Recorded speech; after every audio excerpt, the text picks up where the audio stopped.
මේ ඉන්දියාවේ රජකල ගුවසීල රජතුමාගේ දියණිය තමයි මේ හේමමාලා කුමරිය කියන්නේ. මේ පැත්තෙන් ඉන්නේ මේ බෑනනුවන්.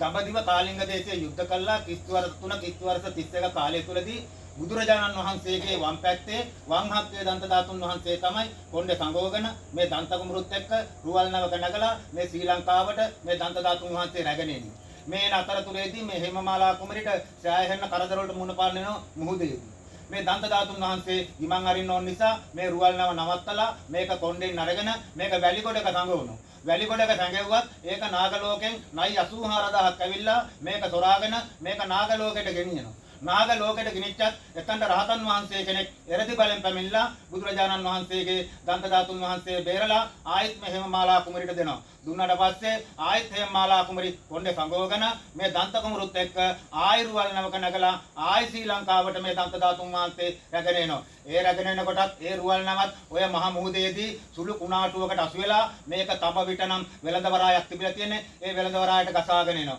ඒ වෙළඳවරායට ගසාගෙන එනකොට ඔය මුහුද මැදදී ලොකු ගලක් තියෙනවා. ඒ ගලේ හැපෙනවා. ගලේ හැපුණට පස්සේ ඒ ගලත් නැව වෙනවා. අර උඩ චෛත්‍යයට ගියන් බලන්න පුළුවන් ඒ නැව ගල, අර පාලමුට්ට ගියන් බලන්න පුළුවන් ඒ නැව ගල. ඒ ගලේ හැපුණට පස්සේ මේ දෙන්න ඒ ගල උඩට වෙලා කල්පනා කර කර ඉන්නකොට එතනට එනවා රත්තරම් පාට මාළුවෙක්. ඒ මාළුව ඇවිල්ලා ගල වටේම කැරකෙනකොට මේ දෙන්නත් ඒ මාළුව ඉන්න තැනට වතුරට පැනලා ඒ මාළුව එන පාර දිගේ ඇහිලා තමයි මෙතනට ගොඩ බහින්නේ. මෙතනට ගොඩ බැස්සට පස්සේ මෙතන ඉඳලා තියෙනවා උදේට අර සිරීපාදේ වගේම අර පැත්තෙන් ලේගුලිය වගේ ඉරපායනවා. අවසර ලේගුලිය වගේ අර පැත්තෙන් බහිනවා. අර උඩ චෛත්‍යයට ගියාම උදේට අවසට ලස්සනට පේනවා. ඒ හිරු දෙවියන්ට උදේවස වන්දනාමාන කරන පූජකවරයෙක් ඉඳලා තියෙනවා. ඒ හිරු දෙවියන්ට උදේවස වන්දනාමාන කර පූජකවරයයි සලකුණ තමයි අර ගලේ උඩ ඉර කොටලා තියෙන්නේ. ඒ හිරු දෙවියන්ට උදේවස වන්දනාමාන කරපු පූජකවරයාට මේ දන්ත ධාතුන් වහන්සේ හේමමාලා කුමරි බාර දීලා හෝරා 3ක්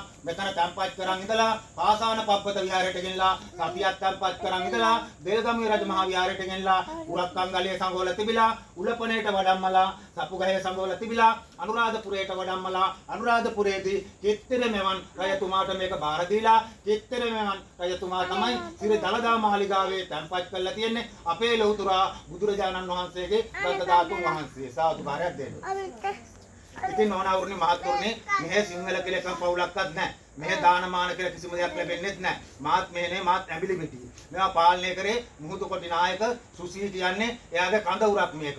ඔයාලා වගේ හදාපු දරුවෝ කෙල්ල කොල්ල 28000ක් ජීවිත පූජා කරලා තමයි ඔබතුමාලට මේවා වන්දනාමාන කරන්න බෙරහැරලා දීලා තියෙන්නේ. එතුමාලා ජීවිත පූජා කළා මේවා බෙරලා දුන්නාට වැඩි වැඩියෙන් පින් ලැබේවා කියලා ප්‍රාර්ථනා කරන්න. ඔබතුමාලටත් මේ පොළවේ පස්සටයක් හරි වැලියටයක් හරි පෑගුණා නම් පෑගිච්ච පස්සටයක් වැලියටයක් පාසාම ඔබතුමාලටත් ඒ පිනම ලැබේවා කියලා ප්‍රාර්ථනා කරා.